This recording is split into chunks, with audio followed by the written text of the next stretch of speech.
And abductee herself,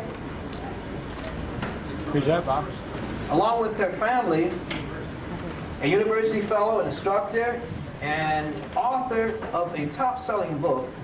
In fact, it's a very top-selling book. It's known by most all people in the UFO community. Into the Fringe, I think also she authors Taken, all right? So you must get these books because I hear strong, good comments by these books.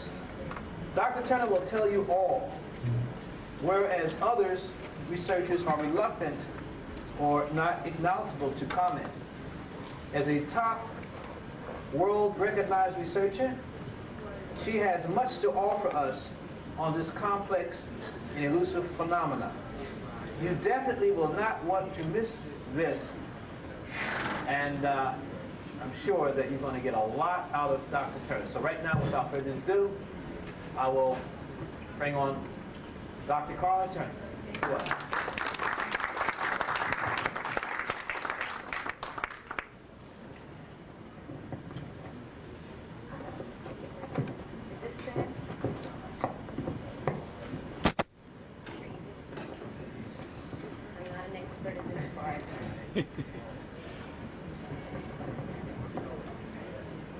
All right, is everybody able to hear me now? Good. I'm glad to see that the real core group is here. We don't have to deal with all the socializers. These are people who've given up at least some of your supper time to come in, and I'm very appreciative of it. And Bob, I'm very appreciative of what your group is doing here. I think it is historical, and I'm very pleased to be part of it. I'd like to start by telling you something that happened earlier this year. In January of '94, while I was working on the research and getting ready to publish my first research report, which is a book called Taken, Inside the Alien Human Abduction Agenda. I was talking with one of the 8 women whose cases I'm reporting on in this book. Her name is Angie. She's in Tennessee. I'm in Arkansas. We were on the phones, and both of our phones were regular phones, not cellular or anything like that. In the course of our conversation, Angie was telling me about a recent abduction experience she had just had, in which this particular group of humanoid-looking so-called hybrid aliens were with her in a facility, and they told her they came from the area of Cassiopeia, and the constellation. And she said, Karla, what do you think about that? Is there any possible way this might be true? And I said, well, Angie, the aliens have given us any number of alleged origins for where they come from, everything from Mars to the planet Van Loan to, you know, the Pleiades. But we don't have any way to check this out, so we don't have any reason to believe or disbelieve what they say without some sort of confirmation. Who knows where they come from? At that point, there was an electronic zip sound on our phone connection, and a very human male voice came on the line and said, there's a lot of them out there and we know where they come from. And then there was a little electronic zip and the man was gone. And then I picked the phone up off the floor. So to tell you that this is a phenomenon, the abduction scenario, that involves not only non-human entities from a place unknown as far as we can verify, it also involves very, very human agencies who monitor abduction experiences and events, who perform surveillance upon abductees, who initiate intimidation and harassment upon abductees, and at times, as you'll see in my book and in my presentation tonight, they abduct abductees and interrogate them, often with threats and often with the use of drugs and other mind control techniques, trying to elicit information from us about what is going on. And so that's sort of where we're going to head. I just wanted to let you know this is not simply secondhand reports. My family, in its own experiences, has had military human agency involvement, and so have 4 of the 8 cases I report about in Taken. And I think here at least is one of those handles we've been looking for. How do we get hold of something so elusive that it can pop in and out of our reality, can put us under immediate control when it happens, can alter our perceptions to be whatever they want it to be, and we can do nothing in return? When there is a human element involved, there is the opportunity to do something about this. And in this phenomenon, there is very definitely a human element involved. Now, I'm going to get there. I wanted just to start and let you know we're dealing with a real phenomenon I have witnessed repeatedly, have had multiple witnesses with me in some of these instances, and we're going to try to blow the lid off a little bit further off the abduction phenomena as you may have known it to this point. How many of you are pretty well read on the abduction scenario? So I don't need to do a whole lot of background work. All right, great.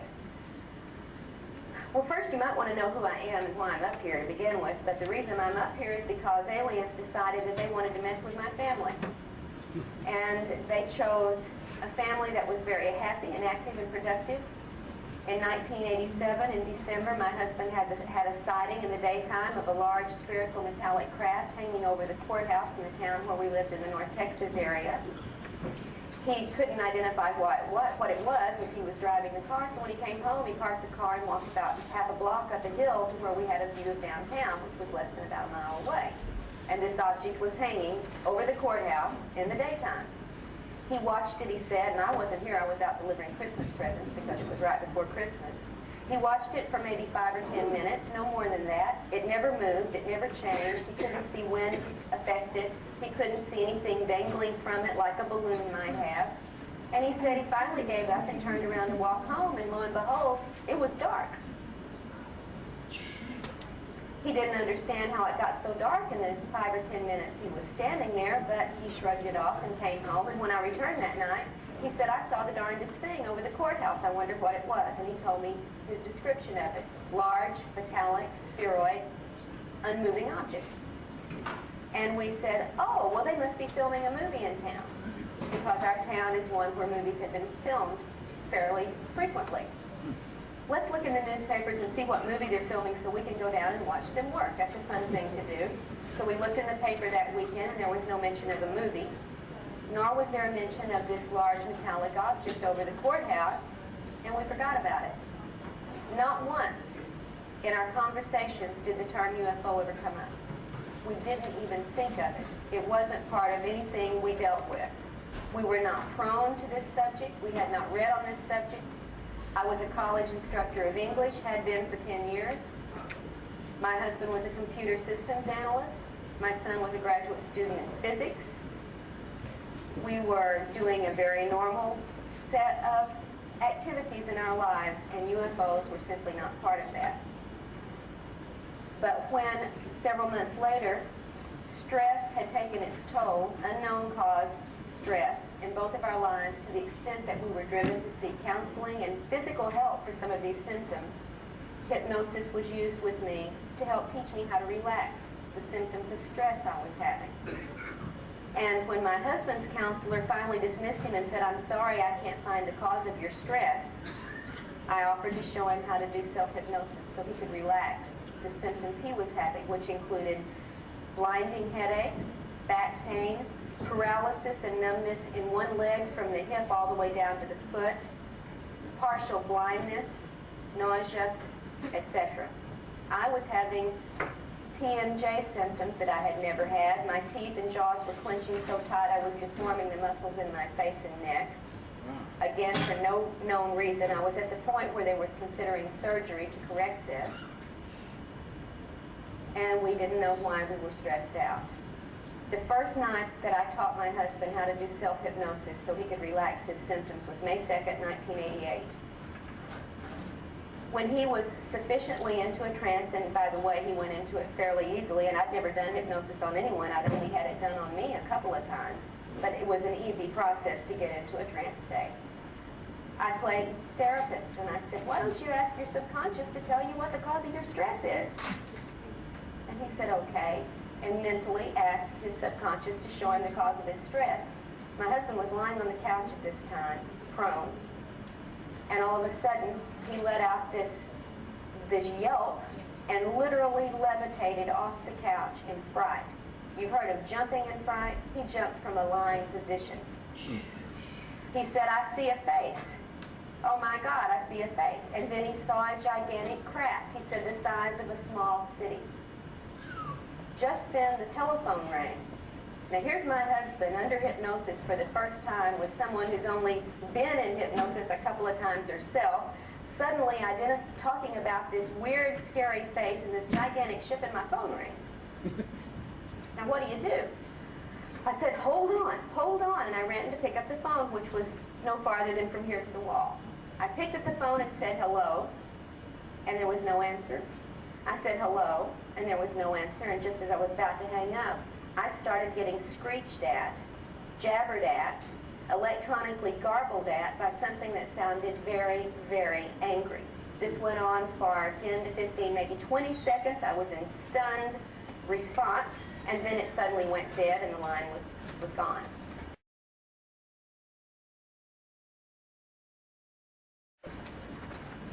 I didn't have time to deal with this. I had a husband on the couch freaking out under hypnosis.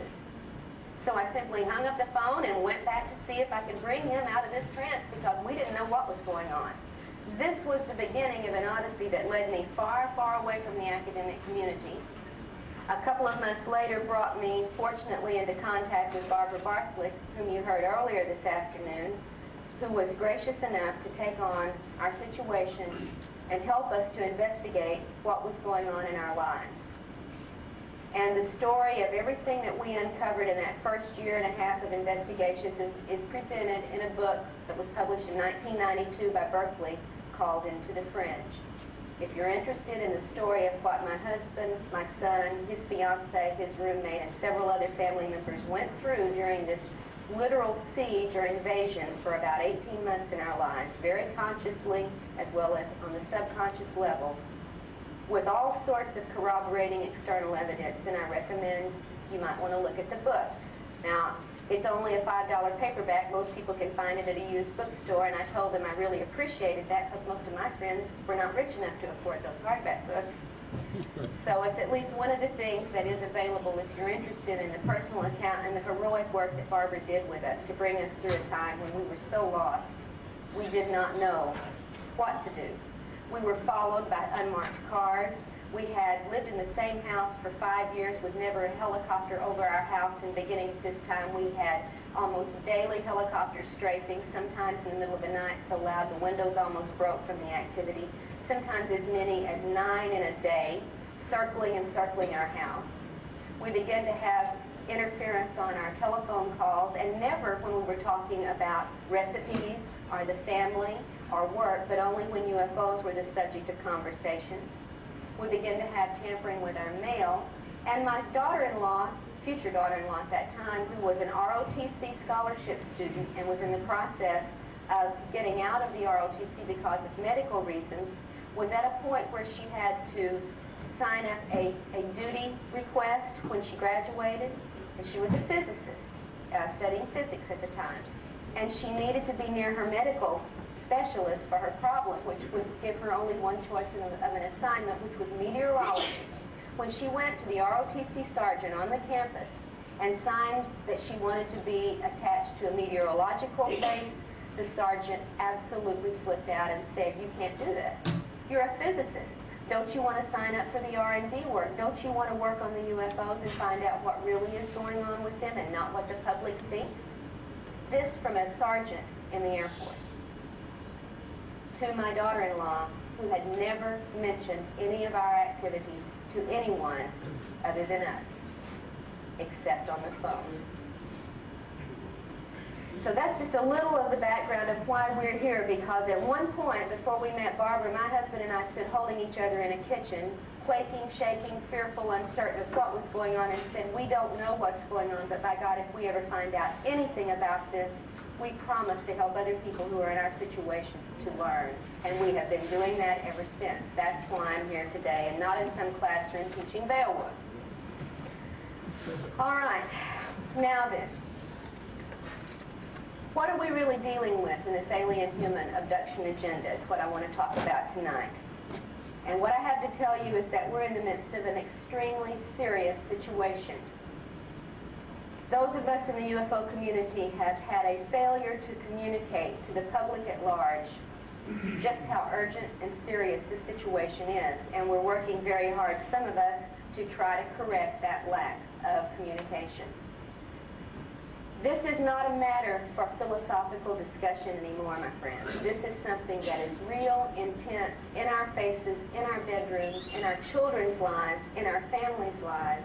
And if you've never had an experience, I can guarantee there's someone you work with or someone in your family or someone in your neighborhood who has. It is that widespread. If everyone who had had this experience suddenly had a little red light glow above their heads in this country, you would be so shocked to find out not only the number, but the types of people who are subjected to the alien intrusions and who never talk about it. And now you might understand, having talked it yourself, among others who haven't had this, you might have found out why they don't talk about it. There is rejection, disbelief, questioning of sanity and credibility, loss of jobs, loss of marriage, loss of self-confidence, and loss of reality, basically. You have to start from scratch when this intrudes into your lives. And the moment you admit it to somebody else, you have to start facing it. So many, many people never admit it. And we can understand why. I'm going to talk at some length about the research I'm reporting on in Taken, and also in a book that will be out next month, and I'm sorry I don't have it with me right now to show you because I think this is probably the most important work I've ever done. Barbara and I have worked on this case for over 2 years. It reports on one man's experiences for 50 years. It's called Masquerade of Angels, and I would be very pleased if you drop by my table and pick up a flyer about this book, because it will be for sale in December. I hope to have it here, and we were not able to get it here in time for this. It's going to upset, I think, quite a few people in the New Age community, but I will tell you now, the man who is the subject of this book is one of the New Age people. He is at the heart of the New Age phenomenon. He was a spiritualist, a church founder in Georgia. He is a psychic who's done readings for over 20 years. He is a very well-known psychic in the South. People fly in from all over the world for sessions with this man, and he has proven to me, who's one of the biggest skeptics when it comes to psychic phenomena, that it's real where he's concerned. And this man, who is at the heart of the New Age metaphysical movement, is going to tell you that the masquerade is going on in full force, and you're seeing angels when you should be peeling back the mask. So I hope you will at least pick up the flyer and have a look at that book, and I will talk a little bit more deeply about Ted's experiences in just a little bit.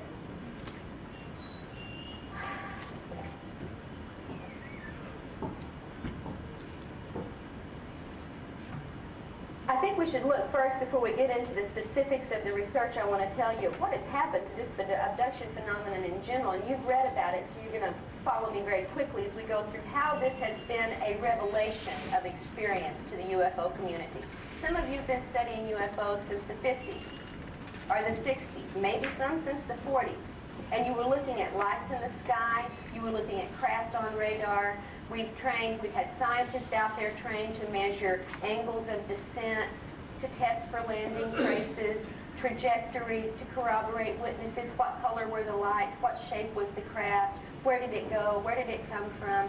And scientific equipment of every sort has been focused on the UFO phenomenon for 50 years. And many groups like MUFON and others claim that the scientific approach is the only approach we should use, and it's the only way we're going to get answers. And my friends, I can challenge every one of them, and I have to their faces, to tell me after 50 years of scientific investigation, have you learned who these creatures are, where they come from, or why they're here? Is there anyone who has learned this with the scientific approach that you know of? MUFON itself has not been able to give me one reply. I spoke at the MUFON International Symposium this summer, and I made the same challenge, and all I got was silence. Science is not going to penetrate this. It is not capable, as it is now, to penetrate what is going on, because this is above the three-dimensional scientific paradigm that science holds on to as if it were a holy crusade to not move past it. And we have to move past it if we're going to make any headway. The UFO community resisted the abduction reports more vigorously than anyone in the beginning. Did you know that? Yeah. Remember the first few reports? This can't be. Yes, people can see craft, but certainly they're not seeing anybody in them. They're obviously empty. There's nobody flying them. And if anyone claimed to have actually seen an alien or had an encounter, they were immediately written off by the UFO community as being crackpots and loonies. Nobody has encounters. They resisted vigorously. And then, pushed by evidence as case after case began to come forward, grumblingly, the UFO community said, okay, maybe there is somebody in those ships. Okay, maybe occasionally one of them might get out of the ship. Maybe every now and then some random witness might accidentally see one of these little creatures out taking soil samples or picking some flowers or gathering some water from the reservoir, but no, it's not a common event. Even Bud Hopkins, as recently as the early 1980s, was saying, all right, people may be getting abducted at some point, but it only happens once. It's that random and rare. There was no idea, even among the leading researcher in the field, that it was a recurrent situation. He would accept one report, but if the person said they came back, he'd say out of the office. Because that was where the research stood. It was conservative, it was resistant to change, and Bud is the first to admit he was pushed to change by the evidence, and he waited until it was overwhelming before he would change. There are some people who have been forced to change much faster, Ms. Bartlett being one of these, because of living in the center of an invasion area during the mid-'80s when things changed, and we're going to talk about when things changed and why they changed.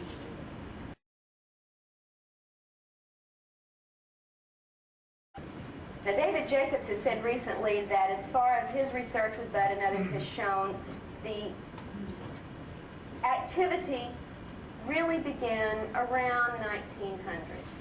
And we know from some of our own research that the abduction phenomena has affected families going back 4 generations, and that would be around the turn of the century. In my husband's family, for example, his grandmother had an encounter with a non-human entity that led her off into a swampy area where there was a period of missing time before she was returned when she was only 5 years old. That was 1903. So if you think it's new, if you think it's something the media has spread, you start looking into the cases and find out how far back it goes in some of these families' generations. I know of an African-American family in East Texas that has had it going on since the early 1900s, and it's still going on today with that same family. 3 to 4 generations is fairly typical. When you get a first abduction report from someone, one of the first things you do is say, let me talk to the rest of your family. And 9 times out of 10, other experiences with other family members are going to emerge if you do a thorough investigation. So we know this is not a new phenomenon that somebody dreamed up out of false memory syndrome, out of Close Encounters of the Third Kind, or the movie E.T., or science fiction of the 30s and 40s. It was there before the turn of the century. It is transgenerational. And all the way back to UFO sightings, although they didn't call them UFOs then, missing time episodes, non-human entities, balls of light outside of the house, balls of light in the house, and screen episodes that are very familiar from the most modern reports we've got today. This goes back at least that far. We have reason to think from people like Jacques Vallée and some of the others who've worked into the historical perspective that this has been going on maybe for hundreds of years. Some people like Zechariah Sitchin say maybe it's been going on for thousands of years. I won't disagree with any of them, but I'll tell you this, whatever was going on for those hundreds of thousands of years at a fairly steady level is not going on now at that level. It has changed. Standard operating procedures out the window. What we have now is an explosion since the mid-'80s of abduction activity, consciously remembered encounters, multiple witness abduction encounters, UFOs on radar, photo, video, live action. It's performing in many, many areas for many, many witnesses and invading many, many lives. And that was not the case 100 years ago, not the case 500 years ago. Something has changed. And I think we better pay attention to why it's changed now and try to talk about what's behind the change, what's the nature of that change, and how should we feel about it. For the most part, for these hundreds of years, all these encounters were only very consciously remembered, very heavily screened, fairly non-intrusive, and extremely isolated. That ain't the case now. Not what we know of from the work that's been going on since the early 80s. Now, when did the change start to shift? Jacob says around 1900, families all over the globe begin to have this phenomenon show up in their lives. Again, though, very isolated, very non-intrusive, just a little bit more numerous. But since the 1940s, you know what's happened, right? We've had accelerated activity, numerous multiple UFO sightings, displays in effect for people, sometimes hundreds of people at once, and increased global communications has made it very widely known around the planet. We now have a way to talk to each other very quickly on this globe where we didn't in 1900 or 1800. We get reports from remote villages in South Africa, from remote villages in Mongolia, from remote villages in India, from remote villages in the Arctic Circle. We know it's going on globally at an ever-increasing rate because we have now that communication that lets us know. Now, that started in the 40s. Before 1947, before Roswell, by the way, but that seemed to be one of those trigger points that everybody can hold on to. What happened in the 50s, early 1950s, UFO historians? What happened then? Contactee cases. Do you remember reading about the early contactees in the early 50s? Beautiful, human-looking aliens were coming down from Venus and from Mars and from Mercury, and they were having wonderful contacts with humans saying, you're special, you're chosen, we have a mission for you, you're going to tell people about us, you're going to be one of those who takes the lead. All right? And these people believed it, of course. And they proclaimed to the world, my friends, the Space Brothers are down here, they've given me a message for humanity, you must listen, you must follow. Here's the prediction they're making, it's gonna happen. And time after time after time, these believing, well-intentioned contactees were led to make utter fools of themselves, acting on the predictions of aliens who then cut them and left them to hang on their own. Now, we didn't have abduction reports, we had wonderful contact encounters. That's what went on in the 50s that you knew about. You might have heard one or two other little incidents that weren't quite so wonderful, like the Kelly Hopkinsville siege of the farm, where creatures who came onto the property provoked gunfire response from the family under siege. This was not a wonderful Space Brother encounter. You might have heard about that. Or you might have heard about in 1957 down in South America, the young farmer who was taken aboard the craft and forced to have sex with someone who couldn't communicate to him very well. Yes, Antonio Villas-Boas had this encounter. Wasn't a wonderful Space Brother message given to him. In fact, they didn't even use telepathy with him. They used sign language. They pointed to the belly, they pointed to the stars, and they took off. So even the aliens had to come up to speed, if you will. Yeah, it's right here. All right? That was in the 50s. Okay, all right. And normally, these Space Brothers identified themselves as coming from somewhere familiar. The Moon, Venus, Mars, Jupiter. At that point, they weren't yet up to telling us that they were from the planet Banlon. That comes later. And these contacts all seem positive and friendly for the most part, except for those couple of little isolated cases I mentioned, and there were some others you probably never heard about that are there in the obscure literature if you care to look. Now, from the mid-50s to the mid-60s, what happened? That's when we started getting the real, quote-unquote, abduction reports. After Villas-Boas, then we had Betty and Barney Hill. All right, and this one made the news. Somebody, for some reason, tended to give a little credibility. Even Life magazine in 1966 in October covered their story and treated it fairly straightforwardly. And then, as Barbara mentioned, we had, Lonnie Zamora in '64, the officer in New Mexico, saw the landed craft, saw the creatures by the craft, was given some credibility before the debunkers, of course, jump in and do their thing. Travis Walton in '75. All right, isolated, rare cases that the UFO community was grudgingly willing to accept as, yeah, these might have happened. Little did they know it was happening down the street, across the street, next door, and little did we who it was happening to know this either, because it was kept suppressed, it was kept screened, and we were kept very, very confused about what was going on. I've had conscious encounters since the age of 5. Until 1988, I had no context that told me what this all meant. I didn't know what these things were. I just knew they happened. And many people whose trigger went off in the mid-'80s will tell you the same thing. Yes, there was something in my room at 3 years old. Yes, there was something when I was 12 years old. I didn't know what it was. I thought it was an angel. I thought it was a ghost. I thought it was my child's imagination. We had them going on, these events, and we didn't know what they were. But by the late 1970s and the early 1980s, that's when the trigger went off. Great numbers of people began to remember their abductions, not only that were going on now, but that had been going on all their lives.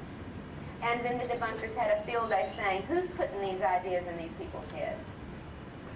If you had it at 5 years old, why didn't you remember it and tell somebody about it? Well, I can here to tell you, as one of the many people who did remember and who did tell their parents about it, we were told, honey, it's just a dream. Nobody believed us, and they had no reason to. And so we quit believing in ourselves. We became self-doubting because we were having experiences that nobody, including us, could accept as real. And the UFO community slowly, by the early 80s, had to start listening to pioneers like Bud and others who were working in this field to bring this information to light and saying, okay, maybe it's going on.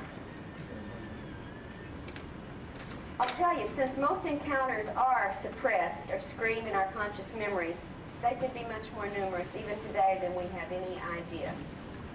We do not know how many times we've been abducted. I've been interviewed in numerous public forums, by television, by radio, in conferences, and people say, how many times have you been abducted? And I had to say, who the heck knows?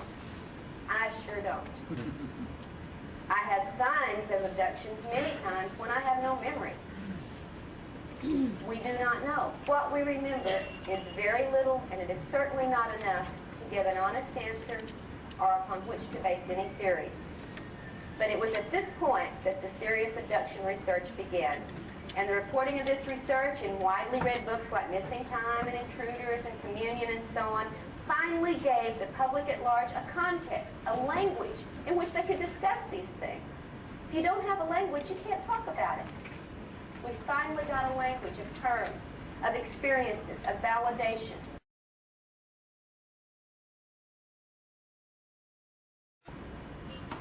And that allowed the public to conceptualize and articulate these events for the first time. And all across the country, people were reading these books and beginning to ask, is that what was happening with me? The trigger. There had to be a trigger. And the readings triggered even new recollections. And then lo and behold, we weren't remembering things from the past. We were having things last night. It became something not just in our past, but something very, very much in our present. And you all know the rest. Many people sought help on a private level to understand these events. Some went to psychiatrists, some went to psychologists, some went to counselors, and got very little help, by the way, for most of those people.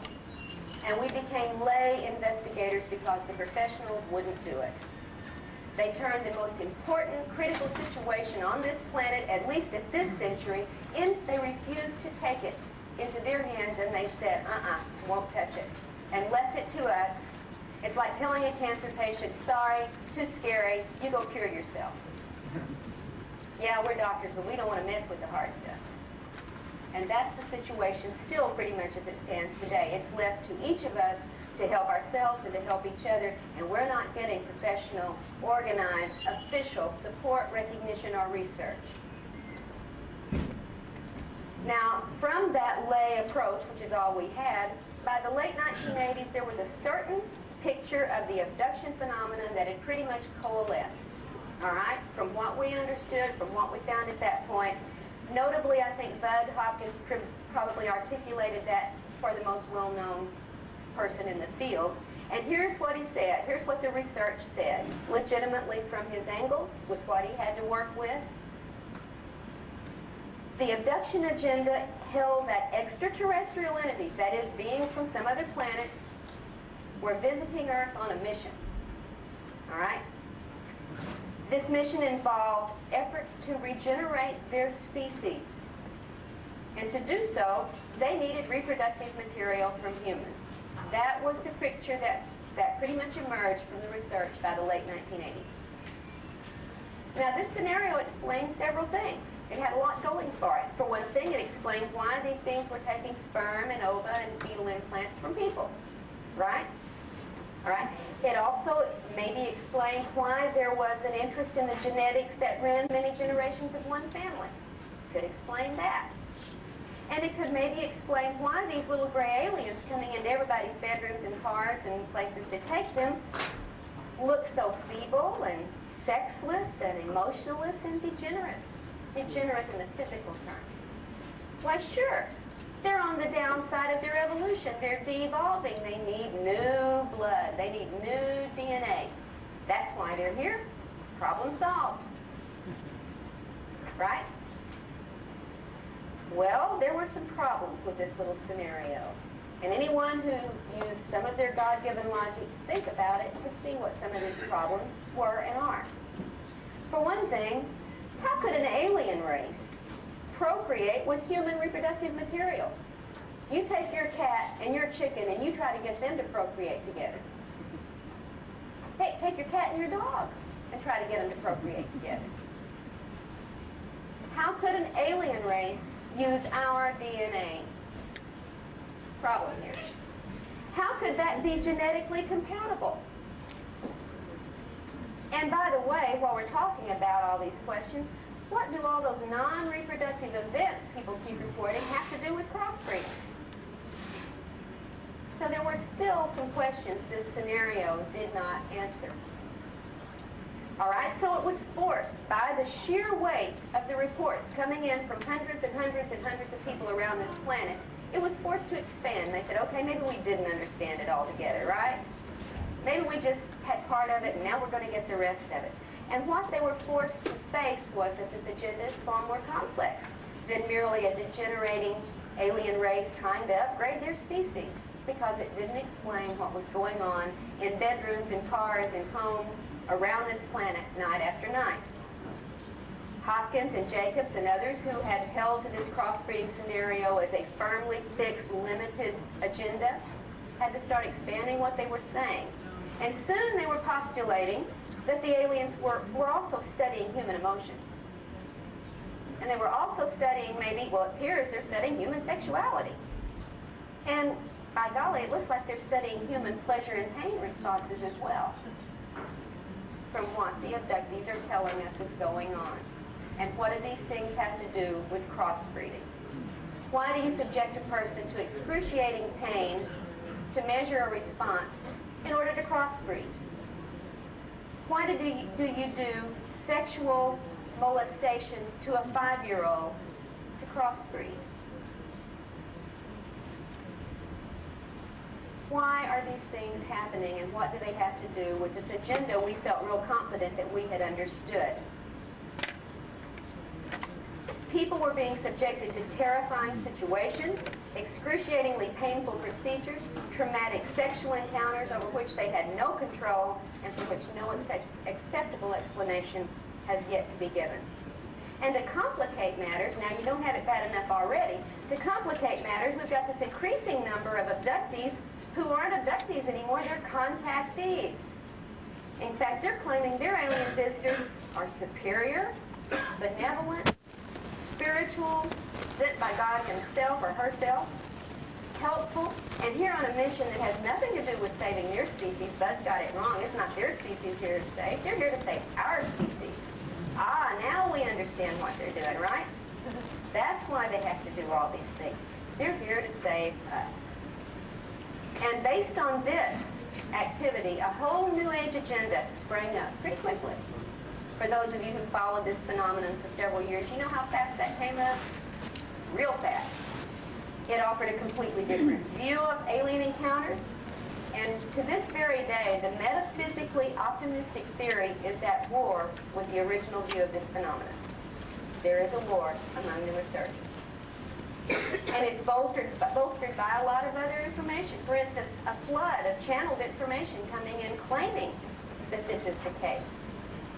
People are getting channel material from all over the place. Now here's where we get anthrax from the planet Banlon coming in, telling us what's going on, how we've screwed our planet up, how our race is dying, and how they're here on a mission from God to save us, or conversely, to rescue some of us, the rest of us just don't make the cut, or conversely, to help us elevate to the next level of density so when the planet does its catastrophic thing, we won't feel it, folks. Or, conversely, for the resurrection when Jesus returns in the spaceship, and we get it all. All right? We've had channel material that gives us all the spiritual hype. We've got spectacular healing events, and I know they're real. I've documented some of these, so has Barbara, so have others. We've got increased psychic phenomena among many of the contactees, or experiencers as they like to be called. And we've had all these predictions of why we need alien help, why the Earth is in imminent danger of cataclysmic destruction. It's going to have a pole shift. It's going to go to the next level. It's going to go through nuclear war. It's going to go through ecological disaster that we've caused. All sorts of explanations, none of them ever the same, are given to people for why this mission is going on. And they're here as angelic angels to assist our survival and our transition. Sorry, Bud and Dave, you had it wrong. We're not crossbreeding to save us. We're crossbreeding to save you. And challenging both of these theories, of course, has been the vigorous campaign by our friends, the debunkers, who are here to explain the whole phenomenon away. Don't care what stance you take on it, because after all, they know it's hoaxes, hallucinations, mental disorders, mass hysteria, misperceived night terrors, dreams, hypnagogic and hypnopompic effects, suppressed memories of child abuse, and of course, the newly created convenient excuse of the false memory syndrome. Why, there's no alien, there's no abduction, there's no UFO, honey. You're all just screwed up. Right? So that's where we stand today. We've got the metaphysical camp, we've got the cross-feeding camp, we've got the debunkers in the center having a field day making fun of both camps, and us poor abductees are out here saying, if you ask us one-on-one, we don't know what's going on. All right? The experts are telling us, but we're having it happen, and we don't know what's going on. So in spite of all these arguments and the controversies and the counter-arguments and the outright holy war of conflicting opinions, my friends, the abduction agenda has not only continued, it has exploded in our faces. And since the mid-1980s, there's been a literal invasion of UFO sightings, abductions, cattle mutilations, crop formations, and hotspots all over our country, not to mention the rest of the world. And I'll just list a few you might be familiar with. You want to go where there's UFO activity? Oh, it's close by. You've got it in Gulf Breeze and various other parts of Florida. You can go to Tacoma, Washington, and the area around there and find all you want. How about the Virginia-Tennessee border? Got it going on hot and heavy. Is that too far away? How about Hudson Valley and upstate New York? You can find it there. Want to go out west? Well, head to Colorado-New Mexico border. We got plenty for you there. Want to go south? Try the Oklahoma-Arkansas border. Heck, try the Arkansas-Missouri border. If that's not good enough, come on down to Texas. We got it hot and heavy.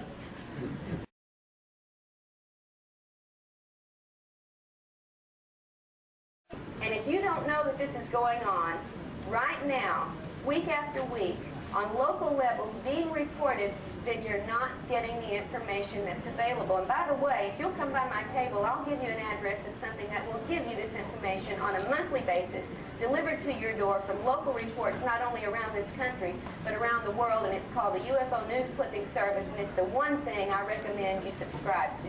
You get the reports from the horse's mouth that never make it out of their local areas. NBC is not going to tell you this. But the UFO News Clipping Service has the information, and you can read it on a monthly basis. The one thing I can recommend worth your money. Now, like I said earlier, it has not been business as usual since the 1980s. Instead of dimly remembered little events, people in massive numbers have had conscious memories of their recent encounters, as well as recovering even more memories of suppressed previous experiences.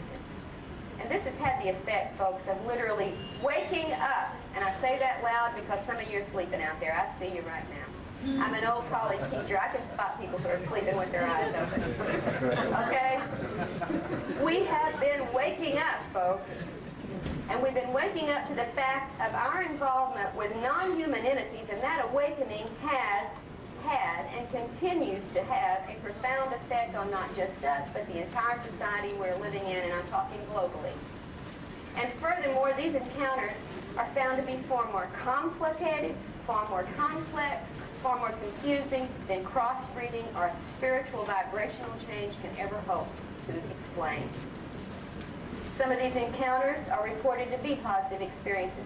Most abductees, in fact, most abductees have both positive feeling and negative feeling experiences. So don't let anybody sit there and preach to you that if you've had something negative happen, you're a spiritual Neanderthal and you asked for it. That is not the case. Most abductees have both. All right? And that's just without even any investigation. That's what they remember consciously. There have been, I can guarantee you, healings, miraculous level healings performed on abductees. We know of one case in Texas where a woman was in a car accident last year, was 14 broken bones resulted from this. She was in a hospital bed at home, unable to move. That's why she had to have a bed in the living room, because she couldn't get up and down without help. In the middle of the night, 3 little gray aliens show up in the bedroom, come over, do something that she's not aware of because they knock her out. And when she comes to, they're gone, and she jumps out of that hospital bed, runs to the bedroom and says, honey, they were just here. Well, honey's falling over in a faint, not because the aliens have been there, but because this woman with 14 broken bones who can't move is jumping up and down in his doorway. And the next day at the doctor, when the x-rays are taken, there's not a broken bone in sight. And that's just one of the kinds of cases I'm talking about that make people believe, hey, they're really here to help us. Well, they healed me. They healed me. It's got to be good. Right? Well, have any of you ever known a farmer who raised cows? Anybody out there? Who does that farmer take care of first, a sick kid or a sick cow? Yeah. Sick cow gets it first. That kid is going to have to recover on his own, because that's the crop he's counting on for survival. He gets those cows to the vet right away. And is it because he loves that cow and he wants their spiritual level to move to a higher vibration? Trust me, that's not the case. So don't make quick assumptions. Somebody's been healed, therefore it must be an angel doing it.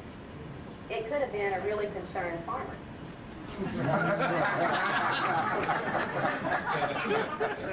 All right. And we have another little problem or two when we start dealing with the positive aspects that most of us people have as we go through this phenomenon. For one thing, we get a lot of spiritual information delivered to us. Spiritual platitudes, spiritual instructions, metaphysical insights, ecological information, warnings of coming changes. And get ready, folks, they're coming. It's going to be here in 1991. It's going to happen. We've had aliens saying that in 1987, and people got ready. And you know what? 1991's gone. And then it was 1993. It's going to happen in August of 1993. You've got 3 different Pleiadians' words on it, and everybody gets ready and sells all their goods, and they're waiting. And you know what? 1993 is gone. And they're still saying the same thing. Man, if they could only get their story straight one time, we could have a little credibility, but they just don't seem to get it straight. And so far, they haven't delivered on their predictions. And if you start basing your actions on getting ready for one of their predictions, can I please have first crack at buying you out at a cheap price? Because I plan to be here a little bit longer. Now, I'll tell you something. Not only do we get the spiritual and metaphysical and ecological information delivered to us, not only do we get the healings and the predictions and the coming changes, nobody's stopping to ask, now wait a minute, what did that have to do with the crossbreeding program? And the spiritual side's not saying, now wait a minute, what is it, where is it in the Bible that it says angels do rectal probes on children? See, somebody's not using their logic, and somebody's working real hard to keep us from being logical about this. And I'm going to talk about why this is the way we're responding. We have been programmed to such a degree that it is really and truly not funny. And I tell you, even though these things are going on and the reports are valid, that you're getting, people are telling you the honest truth about what's going on with them, we still don't have anything to really account for or legitimize or excuse or justify the physical and emotional procedures that are traumatic, illness-producing, personality-degenerating, and sometimes lethal in their after effects on us fortunate chosen abductees. For instance, one of the most common sets of problems, and I could give you statistics, but who cares? I'll just tell you what the statistics tell us. That kidney problems, back problems, headache problems, nausea, unexplained rashes, hair loss, eye damage, and extremely bad gynecological problems are the common results in many cases of the abduction scenario. Sounds like that cross-feeding program's running into trouble. And to get that spiritual vibration up to the next density, you got to lose your uterus, sweetie. There's some problems we better start thinking about. I'm being funny, but I don't feel funny. I'm telling you now, you have to start thinking. You have to wake up. Somebody get that person back there. I see him asleep. And not only have there been illnesses following this and traumatic breakdowns, there have been illnesses no one to this day in the medical community has been able to explain. And I may call Miss Barkley up here to witness on some of these. We have some cancers, or alleged cancers, only 3 months after abductions on a particularly healthy man that could never be explained. The best medical specialist in the country said, this is so rare we haven't even seen a handful of cases in all the history of recorded medical science. And by the way, what's that blue stuff and those scooped out marks on his legs? And he's dead, by the way, when they're doing this autopsy. And this is 3 months after a wonderful abduction experience at his house. We have another case in South Arkansas where an entire family, a mom, a dad, their grown child, and her husband are abducted, where there's a big flat going on. There was sightings so numerous that the camera crews from the TV stations used to come out and shoot them because they were showing up on schedule.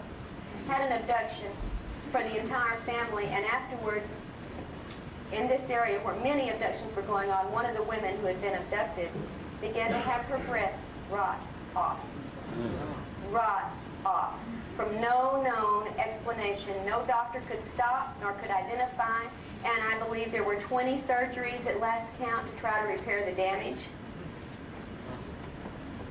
And these are just a couple of examples of the fortunate after effects of us chosen experiencers. And there have been deaths. There have been deaths that have been predicted and threatened to abductees by the aliens as a means of coercion, and those deaths occurred. And they occurred exactly as the aliens said they would occur.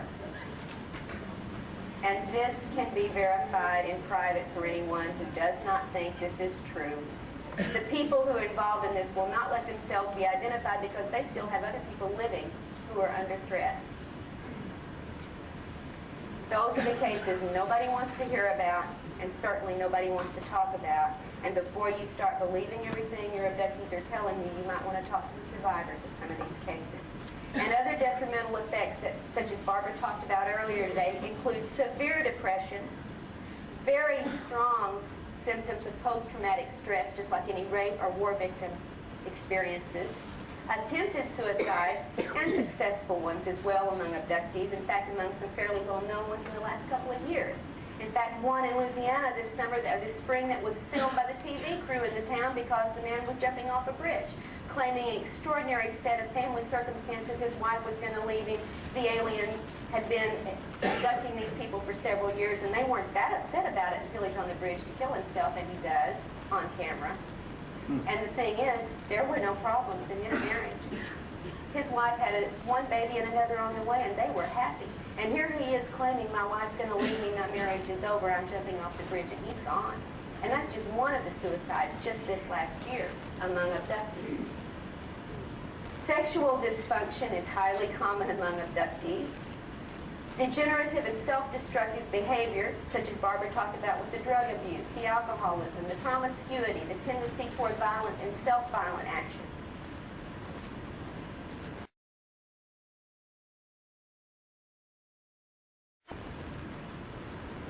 All right, I've got 1 more hour. I tell you, I'm going to wrap up real quickly to a break point, and then we're going to take a little break and everybody go to the bathroom, have a cigarette, and calm down, and then we'll come back and finish. So what I'm getting up to before I started my specific research report is that neither theory, the New Age or the crossbreeding, adequately explains the alien abduction agenda from the reports that we know are valid. And the abduction research field is in an uproar, and it's all alone in dealing with this situation. Now you might ask, what have our authorities and officials in government been doing about this? Well, to begin answering that question, I want you to remember that I want you to realize something. There has been a revolution that's taken place in our government. And here in the Cradle of Liberty, I feel like we need to call for another one. And I hope by the time we're through here, there will be a revolution of some sort in our action and in our lives and in our thinking about this. But there has been a revolution within our government. So that today, a very great part of the power structure that really deals with our situation globally is unknown to you and me. It's not people we vote for. It's not people we'd recognize on the street. But it's where the power structure stops at the top. And you'll never see it, and I'll never see it. And I'll say this openly, you could elect my dog president, it wouldn't change that power structure. All right? Amen. And we don't know it. We're the ones they're hiding it from. You know what they call us up there among the intelligence community's top levels? We're the sheeple. And that's their term for us. We are the sheeple. Now, this revolution in government activities, we may never know the true extent of these activities because the public is not being told. In fact, most of the evidence that keeps things, most of the effort to keep things covert is not aimed at our so-called political enemies. It's aimed at us, the sheeple. Our leaders don't want us to know what's going on. The Russians know, the Chinese know, we don't. That's how it is, folks. They let Russian satellites fly over the most secret bases and take pictures, but if you try to get out to Area 51, watch it. Now, who are they protecting? And even with our limited resources here in the individual private sector that has been trying to deal with this for all these years, we do know a little bit. We know that since 1947 at least, a power structure within the military intelligence inner sanctum has appropriated the UFO phenomenon, has made it its own sphere, and politics below that level has nothing to do with it. I don't think the president knows any more than you and I do, probably less, no matter who the president is at any given time. And this power structure has attempted to manage the relevant information for its own purposes. First, it wanted to control this information until it could manage it. But that never happened. That's how they said. It never happened. We'll just control it until we understand it and have a handle on it. So tell the folks it never happened. But later, they found out they couldn't get the handle. They couldn't manage it. But here they were having it covered up and having lied and carried out illegal activities to keep it covered up. So what do you do then when you realize you can't get a handle on it? Well, if it can't be managed, you just simply continue to deny and debunk. And the attitude has been, we can't stop the UFO sightings. Okay, but we can ridicule and frighten the witnesses of these events into silence. All right? Nowadays, it seems, and I'm going to talk about specific examples of this, that power structure within that high level of military intelligence government activity has decided that they can only gather information, they can't control it. And where do you get the best information about what the aliens are doing? Where do you get it? You get it from satellites? You get it from phone surveillance? You get it from abductees. The first-hand accounts from the people who are facing it one-on-one, and now we have evidence, and I mean really hard evidence, that this power structure's agents are not only doing surveillance on abductees, they are also abducting abductees, interrogating abductees, using drugs and other mind control techniques upon abductees, trying to ask these questions. What do you know about the alien agenda? What are they doing with your family? What have they told you you will be doing? What have they done to put implants in you? What procedures are they carrying out on you? They are asking us questions in a desperate attempt to get the information from us. Now, they could come to my door and ask, can I ask you what's going on? And I would be happy to tell them. I feel very patriotic about this country. If there is a threat and our government is working on it, I will give them the information gladly. But do not take me or my husband in the middle of the night without asking, put us under control, use guns and coercions and threats to try to elicit information, and then use drugs to wipe out the memory of this as much as you can and expect me to cooperate? Sorry. I'll be a patriot, but you're not being the patriot when you do that to me. There is very strong evidence that the government is having to prepare the public in some way with a widespread dissemination of vague knowledge, somewhat legitimate knowledge. Let's mix in a lot of good disinformation with it so they won't get too scared too fast.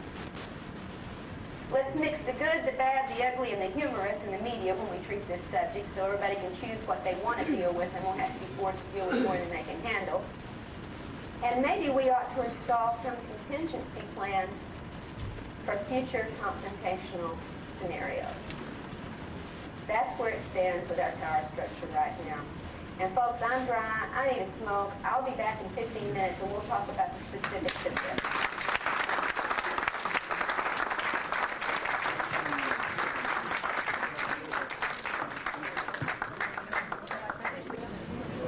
Okay, Karla. All right, I told you I wanted to talk in specific about my research once we got the general scenario spelled out, and I think I tried to do that as well as I could in the time I had, so I'm going to tell you now about the specific findings for why I'm telling you the things I'm telling you, what kind of evidence we have to support this. There are 2 books currently that report on my specific research, and the first book is the research Barbara Barthlick and I have worked on together for over 2 years. No, the second book. I'll get to that one in just a moment.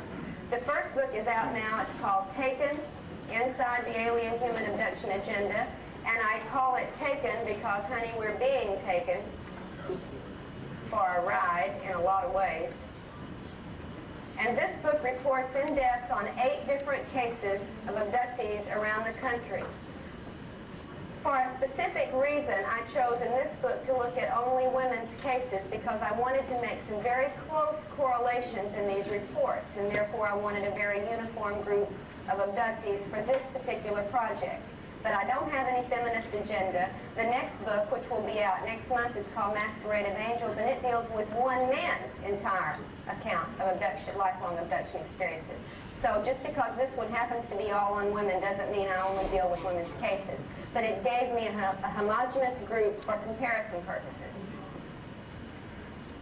And I'll tell you another reason it's easier sometimes to work with female abductees than with male abductees is because so much of this material is very, very intimate and very frightening, I think, more often for perhaps the male ego than the female ego. And I don't mean that at all derogatorily. There are differences between the sexes. We all know that. We have our strengths and we have our weaknesses.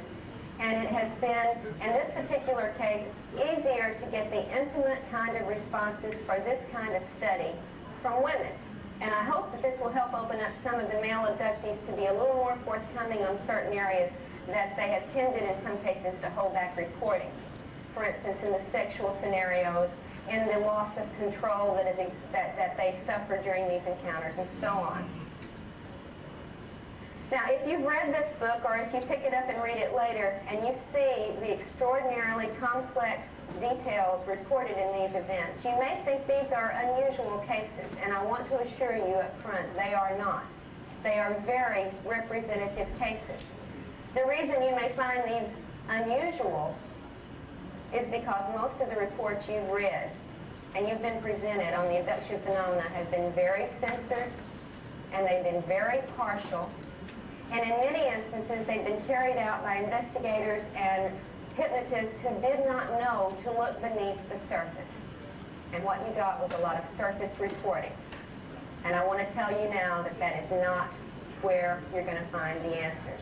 There are levels and layers to this phenomenon within the abduction experience of every one of us who's had this happen that are covered by screens and illusions that require very thorough probing to penetrate. What I have tried to show in this book is how complex it is, and toward the back, if you get the 8 cases presented very often and very fully in first-person form rather than me telling you, I let the people tell you, and this is based 99% on their conscious recollections, not on hypnotically retrieved information so that the debunkers can say, oh, it was false memory or somebody implanted the idea.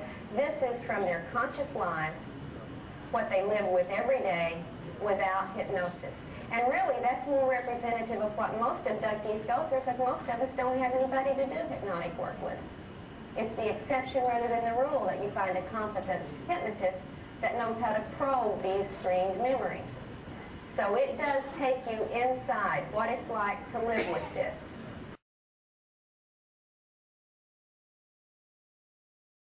Now I want to read you, just for a little example, a page and a half from this book. It's a prologue, and it's excerpts from 3 of these cases at 3 different times in our recent history. The first is from Indiana, and it's in 1954. And this is a quote. This is from the case of Pat. "They came in our house and set up equipment in the living room," Pat said. "The Army men wanted to talk to me the most. Me, an 11-year-old girl with secrets in my head. But the aliens told me I couldn't tell, because they said there'll be those who will tamper with your mind. And here they were, the tamperers, the Army men. 2 female doctors set up their gear in the bedroom, where Pat was given an injection. It made me sleepy," she said. "And I lay on my mom's bed on some towels, and I told them my story. I even told them, 'You're in my mom's bedroom where the white glowing ones were. You don't belong here, but they do.'" And I'll elaborate a little bit more on this 1954 incident in just a moment. Now let's jump 20 years. Let's jump to 1978, Puerto Rico. 2 aliens took Beth down a curved hall and through a door into a different area. It looked like a surgery room, she said, and she became afraid they were going to kill her there. A third entity, holding a black box, moved to a position behind Beth. She could not see what he did, but she felt as if her head was being opened and her brain removed, all without any sensation of pain. After she was all put back together again, as she said, a cold liquid was poured over her head. When this procedure was finished, the alien stood in front of her, and Beth realized that mentally she was different. Her thoughts about everything were changed, and she was filled with new ideas about God and the unity of all life within the Supreme Source. This very spiritual moment was followed by a quite physical exam, as the aliens took samples of her skin and her hair. A human-looking man with a widow's peak hairline entered the room and made a full examination of her body, including a gynecological procedure. Then he explained many things, telling her that she and other humans had been chosen to carry out certain jobs in the future. Now let's jump to Texas 20 years after that, 1992. And this is the case of Amy.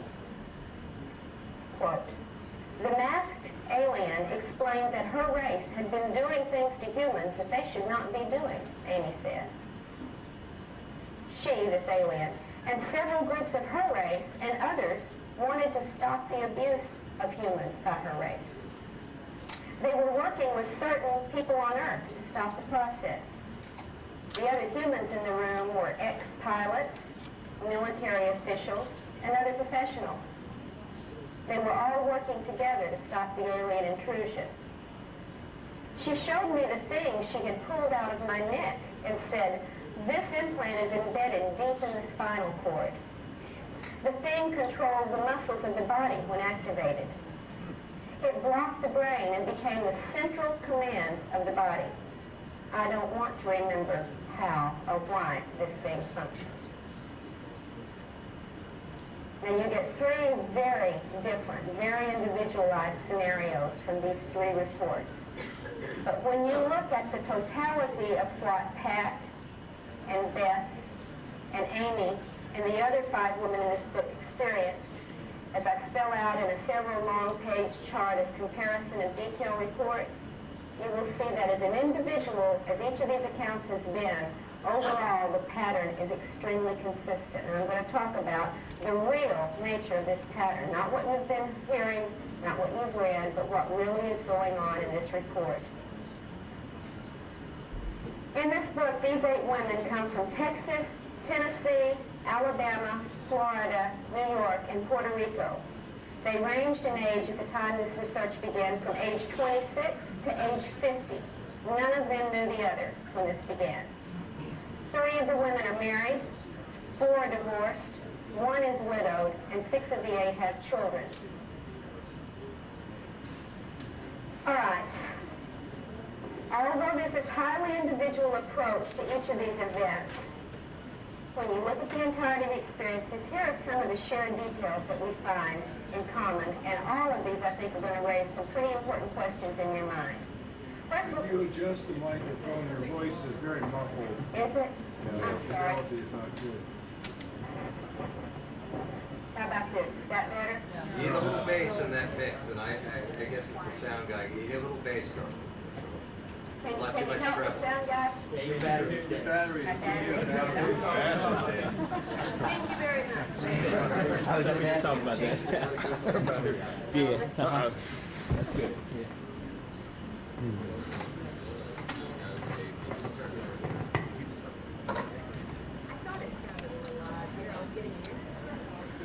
Very much.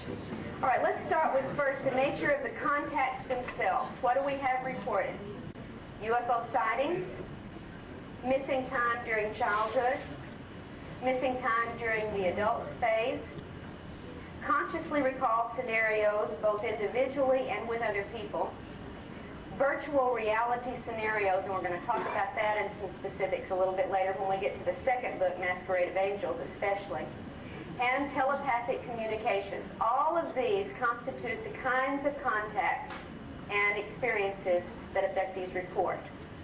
Just because you don't have them in the room touching your body, but you have them telepathically delivering information, this still is a contact. This is still part of the abduction scenario.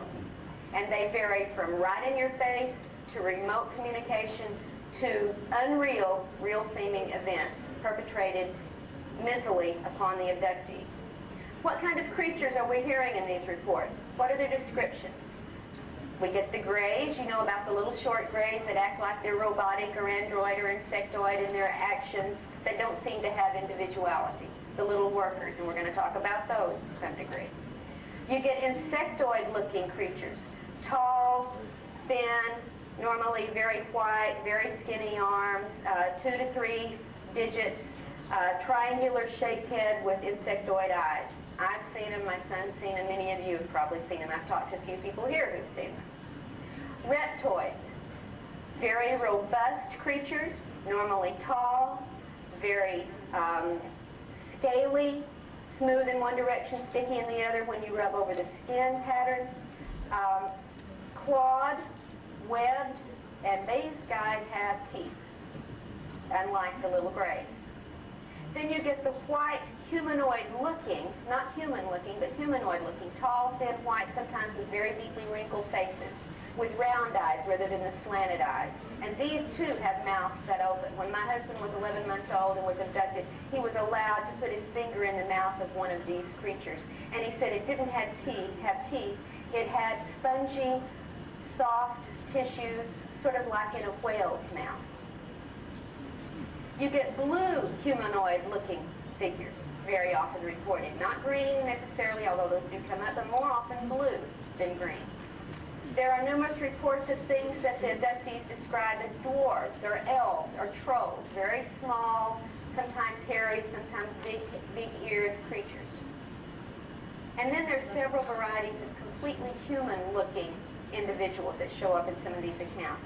Usually they're either blonde and beautiful, what we call the Nordic, the Pleiadian, or they're tall, very commanding, very much in charge, dark-haired humans with this widow peak hairline. Sometimes it looks artificial. Sometimes it looks even painted on. But nonetheless, those are the 2 most commonly reported human-looking type of creatures. But other figures turn up too in these accounts, and they're probably not what they appear to be at all when you start looking at the evidence. For instance, dead relatives are sometimes involved in these scenarios, and I'll give you one instance from Masquerade of Angels. Ted Rice, who's the subject of the book, was abducted with his grandmother when he was 8 years old. They were both given a liquid to drink. It very much altered their perceptions and their control. In fact, it acted somewhat as an aphrodisiac, and this has been reported in numerous other cases. The reptoid creatures approached the grandmother and wanted to have a sexual encounter with her. And she said, "I don't do that. I've only ever done that with my husband, and my husband's been dead 6 years, so I don't do that." Within a few minutes, they brought her dead husband into the room. And they engaged in sex. And in the middle of the sexual encounter, she realized it wasn't the dead husband at all. But the image was strong enough to convince her in the beginning that it was. Also, celebrities show up. President Clinton, Michael Jackson, Ted Danson, Shirley MacLaine. I mean, we've had all sorts of reports of celebrities involved in these abduction experiences, as if the aliens are drawing some image out of the abductee's mind that they think will make that person amenable to what's going on.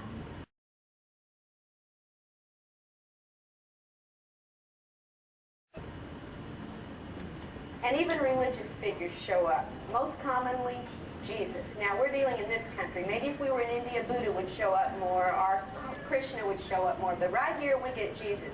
And in fact, Pat, the girl whose family was sequestered in 1954 in Indiana after a UFO encounter that abducted her entire family, the next day military personnel showed up, sequestered her family on their farm for 5 days, and interrogated them with using drugs to do so. 54. At the time this encounter took place with the aliens, Pat and her grandmother were in the same bedroom when the little grays started coming in, and they started freaking out. The grandmother especially started saying, "Oh, Jesus, what's going on?" Well, lo and behold, a little blue beam comes through the ceiling, and there's Jesus in the room saying, "It's all right, they're with me. Go with them, they're with me." And I asked Pat, I said, "What did Jesus look like?" And she said, "Well, he was beautiful. He was tall and handsome and had blue eyes and blonde hair." And I said, "Pat, have you read your Bible lately?" I don't think there's much of a chance that Jesus had blue eyes and blonde hair.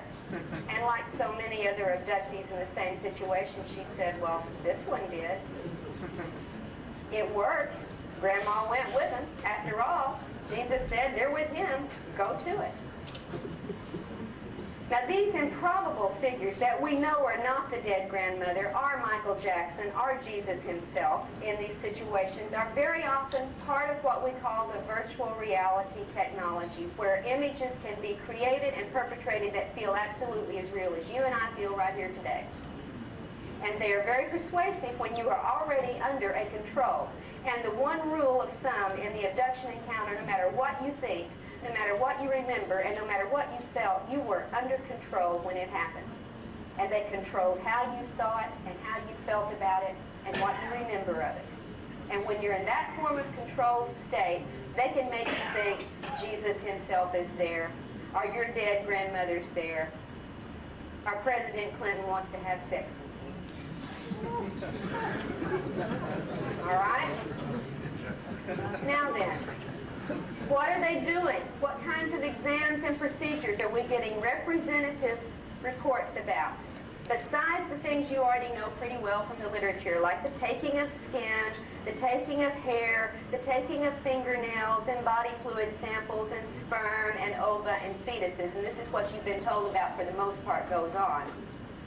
There are other widely reported exams and procedures that I think have very little or nothing to do with crossbreeding our spiritual agenda. For one thing, most every single abductee has what's called a mind scan performed on them. The creature gets right up in your face, the eyes take over control, and you are scanned. In fact, one little girl said, "They filmed my soul." Now, this is out of the mouths of babes, and we ought to listen to these babes a lot more than we normally tend to do when it comes to this phenomenon. For women, almost every one of the abductees that are female undergo gynecological procedures of various sorts, sometimes painful, sometimes not, but the result and the after effects are that many, many, many abductees, much higher than the national average, suffer from extremely severe gynecological problems after being used by the aliens in these procedures. In fact, we have a report very recently of a 10-year-old girl who just had to have a hysterectomy because of what they had done with her. It's getting younger and younger.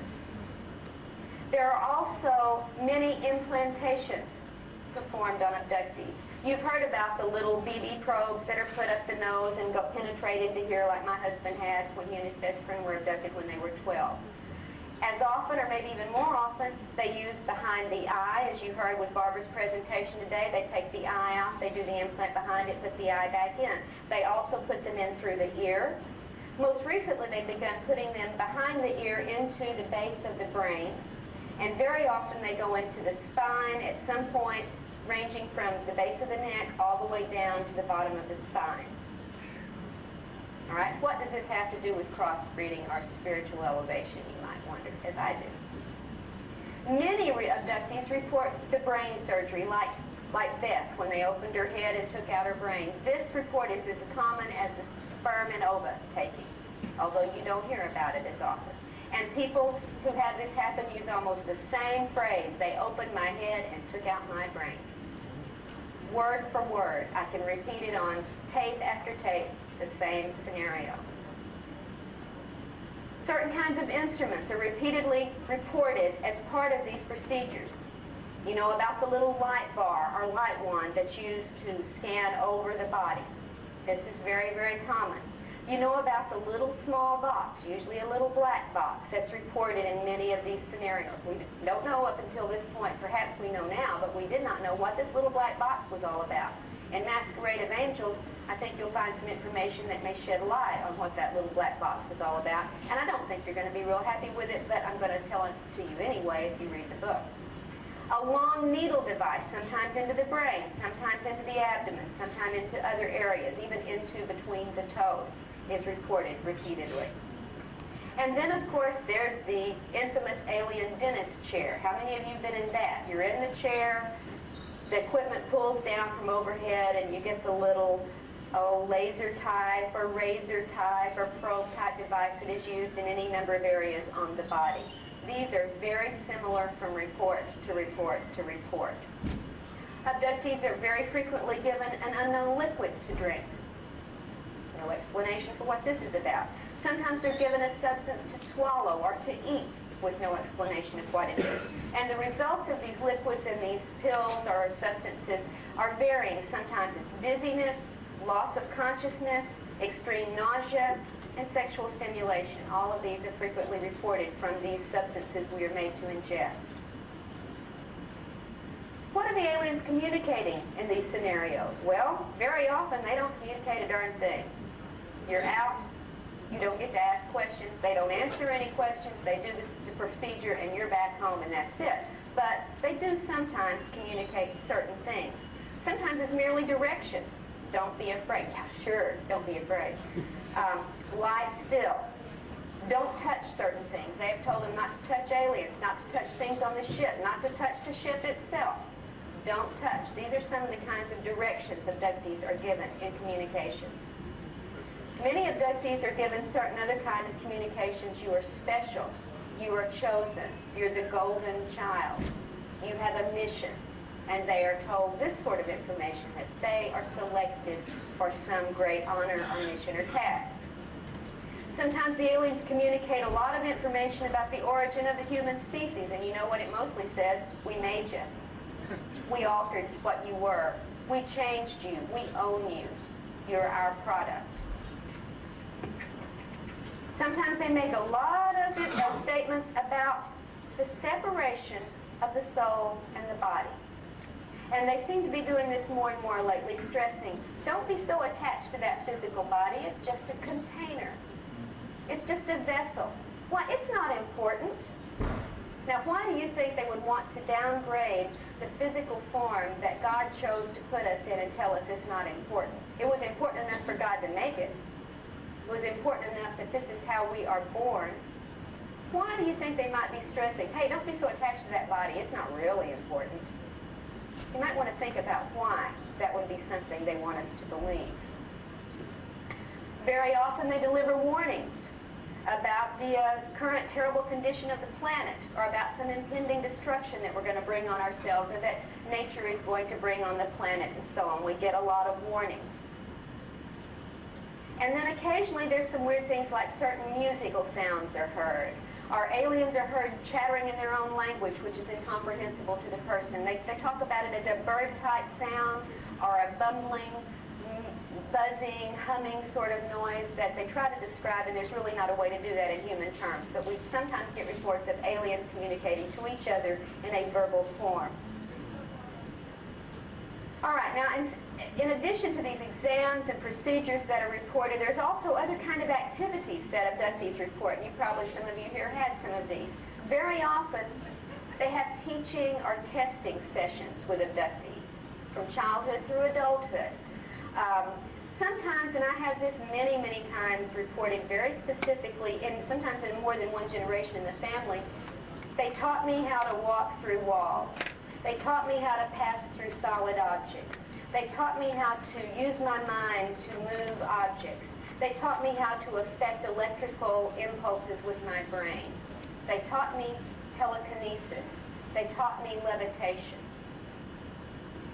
Now, the people are able to perform these things when they're with the aliens, but when they get up the next morning and try to walk through that wall, it doesn't happen. All right? So it seems to only work when you're with the aliens, but they're spending years sometimes teaching people how to pass through solid objects.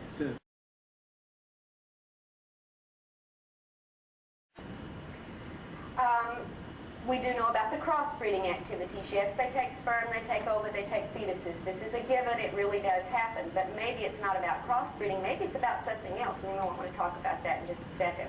I know we're running short on some time, so I want to get down to the nitty-gritty.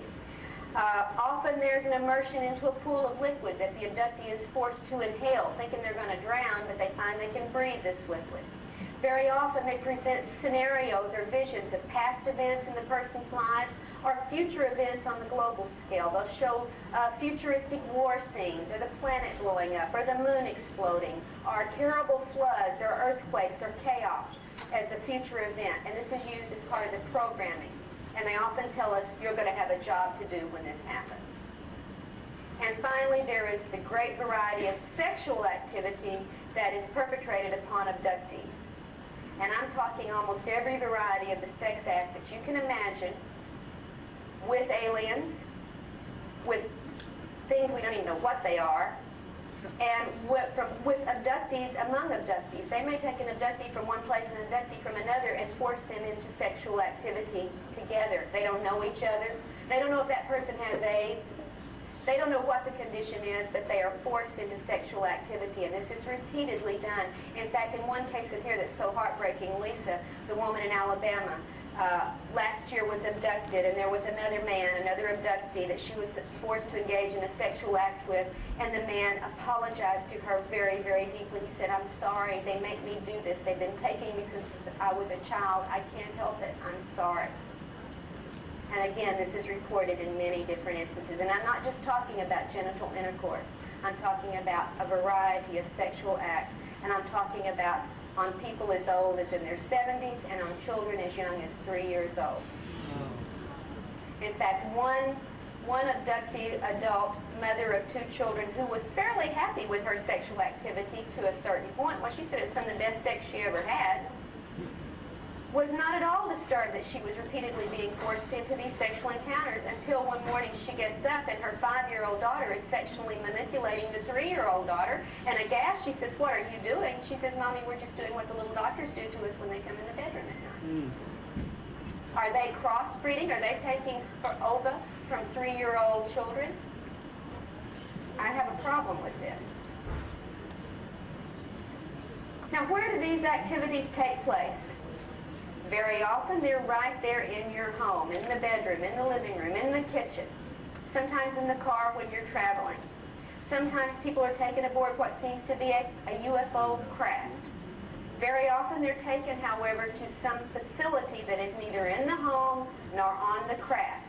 And the reports from people that I call UFO virgins That is, people who do not study this phenomenon, who very often don't know anybody else has had these things happen, and they wouldn't know Bud Hopkins or John Lear from you or me. That's how little they know. Report identical scenarios, and I want to tell you what these include. They very often include what is clearly an underground facility. And in this underground facility, 3 basic types of activities and setups are reported. The first is what appears to be like a military base, and very often there are humans as well as aliens in this facility, where there are craft and there are activities going on such as a base might have going on. The second commonly reported underground facility is one in which apparently scientific research seems to be carried out, including, again, both alien and human workers. And the third type is what we've come to call the processing plant. And this, again, often has both human and alien personnel working in it. And in this underground processing plant, what we get reported over and over again is a setup in which human body parts are being processed like chicken or beef. They are being flayed, they are being dismembered, they are being drained of blood, they are sometimes reported stacked up like firewood, sometimes hanging, draining, sometimes going down, being dismembered as they go towards some unknown end facility. I don't make it up, and I don't necessarily believe it's real, but I know that it's what they really put in these people's minds. Whether it's virtual reality or reality, why are they doing it? What is the purpose of such a scenario, either real or imagined? Why would they do this to our people? What does it imply? And these are reported, like I said, from UFO virgins as well as from people who are familiar with this field.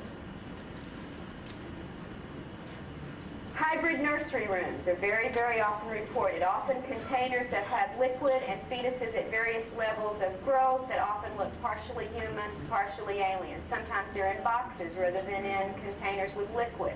Sometimes they're in nursery settings where they seem to be hybrid toddlers. And then there are the cloning rooms, rooms where fully formed, fully human, but inert bodies are stored. Sometimes in coffin-like boxes, sometimes with stored in upright cylinder containers, and they are sometimes identical, like 20 identical female bodies, 20 identical male bodies, and sometimes their bodies are identical to the abductee who is being shown this. In fact, in this book, 3 of the women were shown clones of their bodies. And what explanations were given for these clones? Well, Pat, remember the one where Jesus beamed in and said, "They're with me"? Pat was told when she was shown her clone body that it was for the resurrection. Well, haven't you read your Bible? They're going to have a new body at the day of resurrection, and we're the ones in charge of making them. Here is yours. You're safe. You got a resurrection body. Lisa, on the other hand, shown her cloned body, was told that it would be used to replace her if she did not cooperate in what they wanted her to do, and nobody would ever know the difference. Which story are we going to buy? Can we buy either story? Have we ever been told the truth on any of this so far? Well, when the stories conflict this much, we have a question with how much truth there may be to this. Well, I know we're running out of time. I was going to talk about the external effects, the peripheral effects in the home, which that's all outlined here in the comparative chart. The after effects, I think, are important. What do people report as the after effects? Sleep disorder, stress, post-traumatic stress symptoms, fear of talking about their experiences. In fact, many people experience physical pain when they try to talk about these experiences, and the pain doesn't come from any real body symptom. It comes from a triggering device, either through implant or through suggestion. Shifts in attitudes. People's attitudes change radically. They become more ecologically aware. They become more compassionate. They become more non-traditional in their spiritual and religious views. And many, many times, as Jane, one of the abductees in here, had to say, they foster a mistrust of our government within us. Maybe we ought to be mistrustful, but they certainly work to make us so in many cases. They often become convinced they have a mission to perform. Thank you. They're given certain kinds of dreams. Most notably, 3 different kinds of dreams are reported over and over again. One dream I call from one abductees report the night of lights, and that some of you may have had this dream when the sky is literally filled with UFOs, and it's when they're coming now. This dream is very, very, very common among abductees. The second kind of dream, earthly disasters, great floods, great earthquakes, great cataclysm in which the abductees have a job to do, reported over and over again. And the third kind of dream reported frequently is that of a prophetic event. And many, many times abductees dream about certain events that actually do come to pass. Very often they are disaster events. Gynecological problems we've already talked about. Sexual dysfunction is a very common after effect of this. Marital problems rife after this happens. I can't tell you how many abductees in the last 2 years have gone through divorces when they were happily married before. It is extraordinary the kind of stress on the relationships these people experience as after effects. Degradation. Now, as many people who realize a spiritual awakening and uprising from the experience, we got the other side where they go through the degradation of their personal lives, as we talked about with the drug abuse, the promiscuity, the self-destructive behavior, the suicidal tendencies. What do we know about human involvement from these reports? Of these 8 women, 4 have been abducted and interrogated by military human personnel. They want to know what's going on just like you and I do, but they're using better technology to try to get their information than you or I have. We have military personnel, medical personnel, scientific research personnel, very, very often working with aliens on board craft or in the facilities. We see an increase in helicopter activity over the homes of abductees when they begin dealing with this or having current situations. We get the phone surveillance, we get the mail surveillance, we get people followed, we get people with taps on their wires, people whose homes are broken into and the only thing taken is UFO-related documents, etc. And then, of course, the interrogations like Pat's family went through in 1954 and my husband went through in 1988, and 4 of the women in this book have experienced on military-based facilities at the hands of military personnel. So that's what you're going to find spelled out in much greater detail than I can go into in 20 minutes here in Take It. And I hope you'll have a chance to look at that at some point.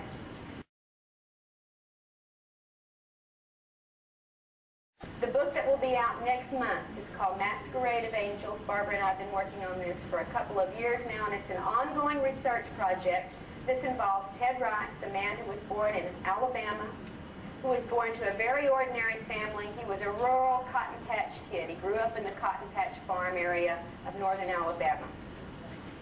But from a very early age, he began to have a series of extremely paranormal events. Before he was even in school, these go back and we go through, in Masquerade of Angels, we go through very thoroughly documented instances of paranormal events in his life. And these things led him, molded the journey he went on in his life, and brought him to where he was a psychic worker, a light worker, if you will, trying through his psychic talents to lead people to understand there's more to this world than we think, that when you die, it's not the end, that we get communications from the dead who've gone on to the other side, and here's proof. I can give you proof through my psychic readings, and Ted did this for 20 years, very happily, very successfully, and believing that he was being guided by spirits, with God's blessing, to do this work. Now, in 1989, something happened. Ted was in Shreveport, Louisiana at this time, and suddenly he started having experiences that weren't like the old spirit guide contacts he'd been having all these years. In fact, instead of getting communications when he was in a awake state with a transmission for you or whoever he was doing a reading for, Ted began to have things coming into the house at night, touching his body, making him very nervous and upset and fearful. Little lights of balls of light coming in and floating through the house like probes. Then he began to have communications that he couldn't remember when he would wake up. And the spirits had never worked like this with Ted. When they had a message, they made it clear and he delivered it. All of a sudden, he's getting information put into his brain, and when he wakes up, he can't retrieve it. And this is wrecking the poor man's health. If night after night you were being awakened, being touched, being probed, being prodded, being talked to, and then had to get up at 7:30 and go to work, you begin to go downhill. Your health declines, your mental acuity declines, your ability to work declines, and he was finding himself on the edge of a nervous breakdown from this repeated nightly intrusion activity, unlike anything the spirit guides had ever done to this man before. And he finally reached a point of exploding. I mean, he couldn't take this anymore. He even moved. He was in a trailer at the time, in a very nice trailer park in Shreveport. And he thought, well, maybe if he moved to a different spot, this would leave him alone. So he moved his trailer. And he set up his trailer, but he was still afraid to stay alone because of all this activity that had been going on and how freaked out he was by it. And he asked a friend to stay with him for a few days after they moved in. This was 4 nights to make this move and set up everything. And after they finally got it settled, they were just about to relax and sit down, watch a little TV, and get ready for going to bed that night, when all of a sudden here comes the little blue probe light again. And this time, after he's gone to all the trouble to move and get away from it, Ted lost his temper. He was tired, he was on the edge of breaking up, and here comes this thing again, and he finally screams out, "I've had enough. You've got to leave me alone. How do you expect me to do my spiritual work when you won't let me get my rest? You keep me up night after night. I'm drained. How can I concentrate? How can I do psychic readings? If you guys don't leave me alone, I'm going to quit doing this work." He said, "Give me a break. For God's sake, go pick on the neighbors for a change and leave me alone." And lo and behold, in the middle of the night, Ted was waken up, abducted out of the house by entities that he had never seen before, taken to a field near the trailer park where he sees other little alien creatures bringing his neighbors. And they gather the neighbors on board the craft and say, "Is this satisfactory?" At that point, Ted blacks out. When he comes to, he's being delivered via the craft back to the neighborhood, and they're dropping off all the neighbors one by one at their house, and Ted is the last one. And he gets up the next day and says to his friend who's had staying with him because he's been too nervous to stay alone, "You won't believe what happened to me last night." Now, of course, the man didn't believe him. Now, they had just moved into this area. He had not met any of the neighbors. He said, "I would think, you know, these beings came in and took me to a spaceship." He said, "I think over there past those woods is where they took me to." And the guy said, "Nah, there's nothing but woods over there. There's nowhere for a UFO to land." And Ted said, "Yes, there is. I've been there last night. Let's go look." And his friend agrees to go with him, but there comes a sudden downpour. I mean, a downpour. If you've ever been in Louisiana, that's where it knows how to rain. And it was several days before it was dry enough for Ted and his friend to go through the woods and see if there was this place that Ted remembered from his event. And sure enough, there it was, a large field. Now, they didn't see any UFO traces, so they said, maybe it was just a dream. That week, for sale signs began to go up all up and down Ted's street. And within a matter of a very short time, all but 2 of the original neighbors were gone. Now, he had assumed this was only a dream, so he didn't pursue it. Several months later, he gets to know some of the neighbors by then, and he's chatting with some, and there's a couple who are still part of the original, the only 2 others who were left from the original night, and they're chatting, and one of his friends says, "Hey, Unsolved Mysteries is coming on. They're going to talk about UFOs. Remember that dream you had? You want to come hear this?" Ted says, "Yeah." And he invites the neighbors who have 2 little young children in to watch it with him. They watch it. The neighbors get up to leave, and as they're leaving, the woman says, "You know, that reminds me. Several months ago, my little daughter told me about the night the spacemen came and took her and everybody in the neighborhood for a ride." And Ted said, "Can I talk to the little girl? Can I hear from her?" And they brought the little girl in, and she recounted the story. And then they remembered that a relative had been visiting that weekend, a teenager sleeping on the couch in the living room. And she said, "Yeah, and that was the same weekend my cousin said, what were all those little kids doing in the house last night, and where did that blue light come from?" So began the investigation into Ted's non-spiritual, non-spirit guide abduction events. And what came out of this investigation that has gone on now for over 2 years will literally blow the top off of the metaphysical view of the alien agenda. And I exhort you to read it. If somebody will give me a grant, I'll give you the books for free.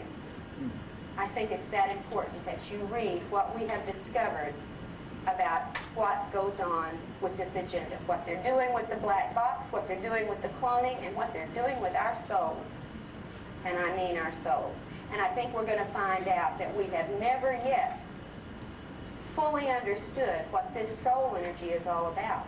And we're in for a surprise when we find out what can be done with the manipulation of our soul energy by these beings and why they may be doing it.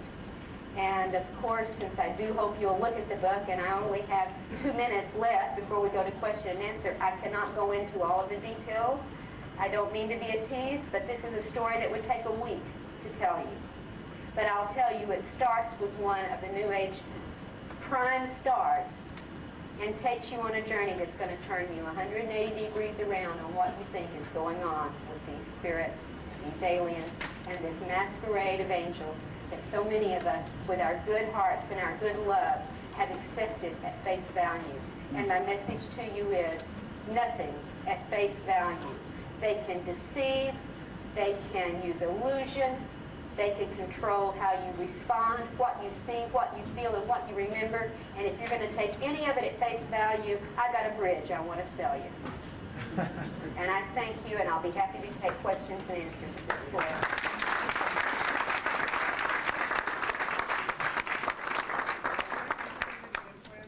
Pardon?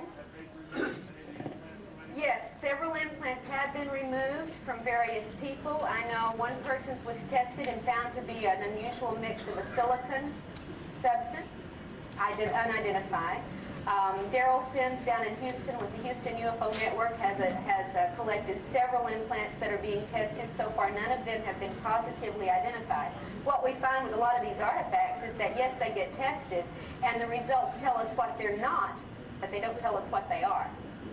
And very often it's made out of very mundane material. But if you're working with terrestrial creatures, you pretty much probably want to use terrestrial materials for dealing with them. That seems to make some sense to me. Sometimes these little, like Barbara showed you, did you show the little hip implant, the little bead type thing with the wires? Very often they look like that, a small cylinder with little wires coming out. Some of the ones into the ear, like Amy in here had 2 implants removed, one out of the neck and one out of the ear. The ear implant looks like a plastic, pliable material, and you can see through it, sort of pinkish orange colored, and there were little type of wire devices or lines within it, but when it was removed and exposed to air, it disintegrated. And this has happened in another case, identical. So we don't get a whole lot of analysis from these artifacts.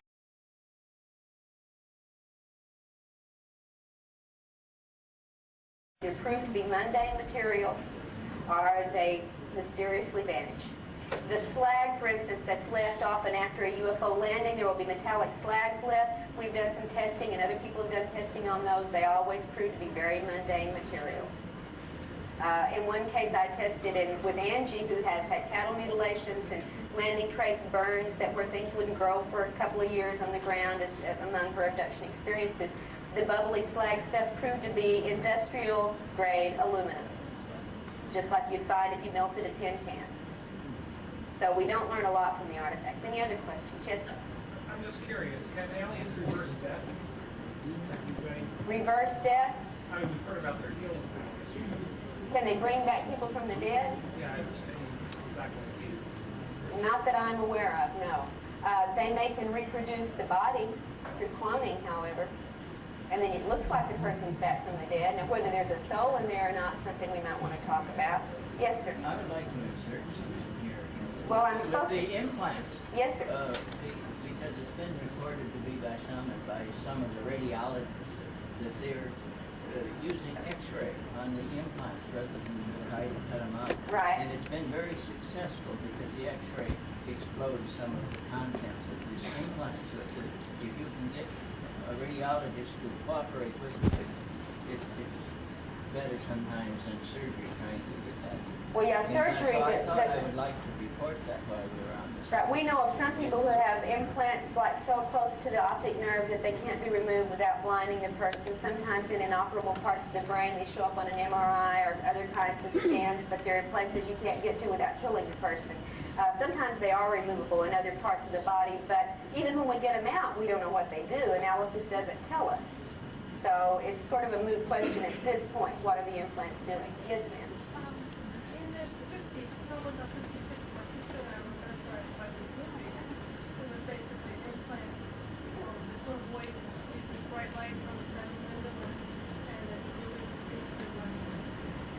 surrounded the whole neighborhood. Right. And I think so. And but that was a lot of what that was a movie that was it based on reality, or is this somebody?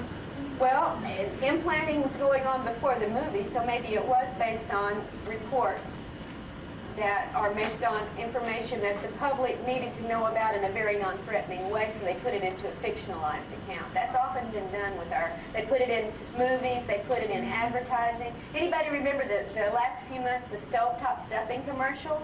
Yeah. Two little boys are sitting out on the steps, and one of them says, "I wonder why moms quit making stovetop stuffing for dinner anymore." And the other kid says, "Maybe she was abducted by aliens and replaced with a mom look-alike." And then they go into dinner, and mother says, "We've got stovetop stuffing for dinner," and the little boy says, "Mom, you're back." She smiles evilly and says, "What did you expect, an alien?"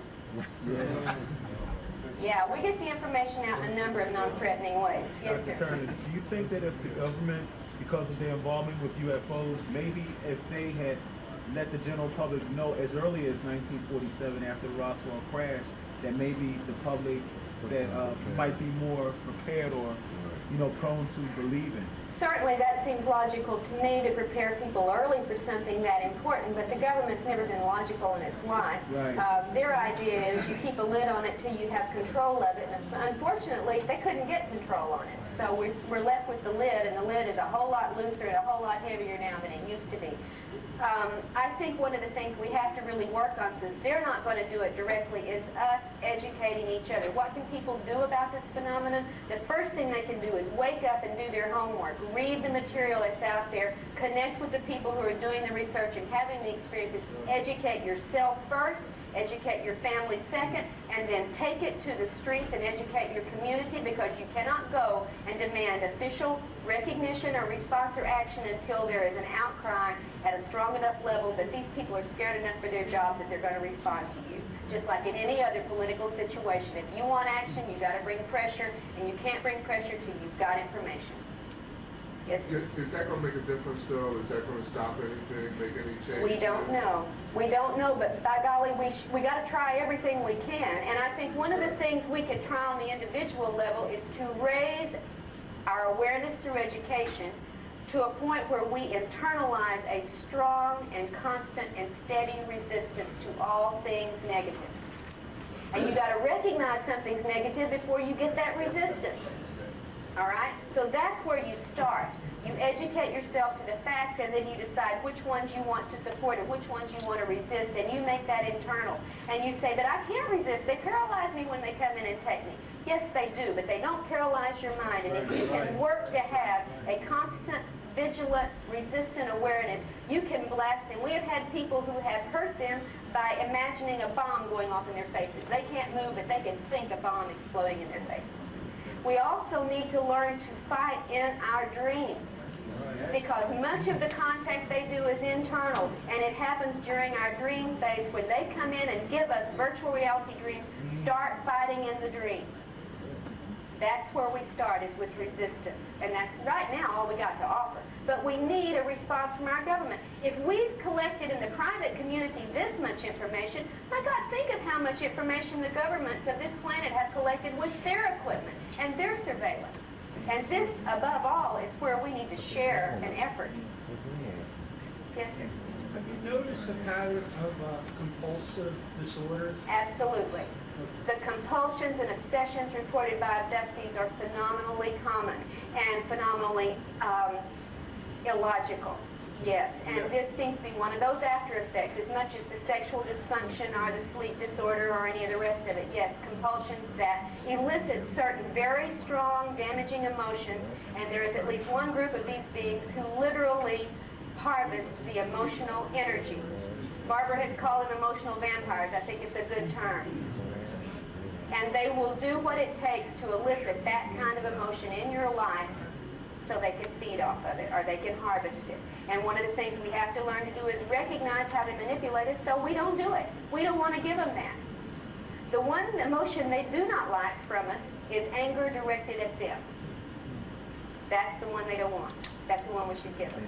Yeah. Isn't it the fact that the government is working with them?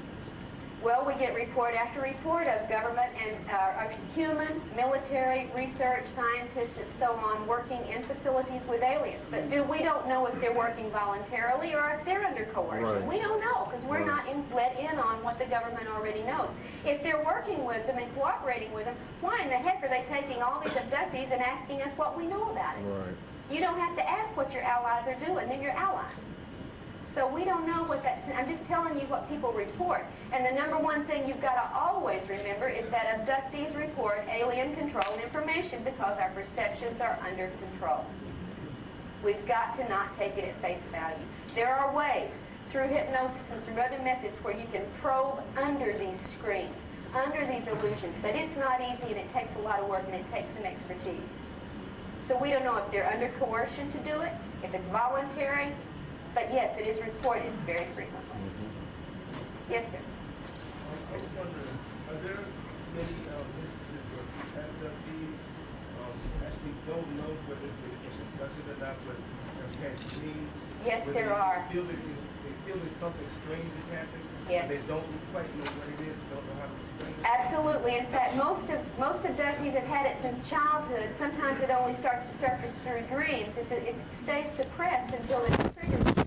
But when it starts to come out, much more information normally follows that, and often it will start in the dream state because that's where our subconscious is trying its best to talk to us. Yeah. Yes, sir.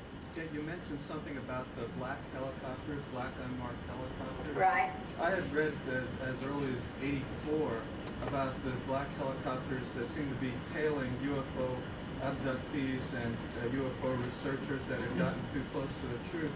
And I remember seeing something on hard copy. They were talking about the Escamilla family in Roswell. It's a hotbed of UFO activity. You can go on and see UFOs every day there. Basically, they're capturing on videotape. At one point, you see a black helicopter, and it instantly transmutes into a silver disc. Oh yeah, we don't know if these. Some of these we do know are military. In fact, we have video of them at bases on the ground. Some of them are, but others can be, for all we know, other kind. Like I said, illusions, screens, deceptions. We've seen them be regular planes, helicopters, haystacks, buildings, vans, pickups, and then they transform. Right. So you can't take it face value. This is the lesson. We ought to have learned it a long time ago. We're just sort of thick sometimes. Also, just a comment. This is a little booklet that comes with the new model that the Tester Corporation. And they've been 100% right on things that the government was about to reveal to the public. Yeah, the sport model, right? The sport models are. There was a lady over here. Yes, ma'am. Yeah, in regards to harvesting emotion, I'm a meditator and I often have the Kundalini experience and the experience of transcendence, which I thought was wonderful. It feels great. Yeah. But I wonder also if maybe that isn't manipulation. I thought maybe it was like preparing a light body.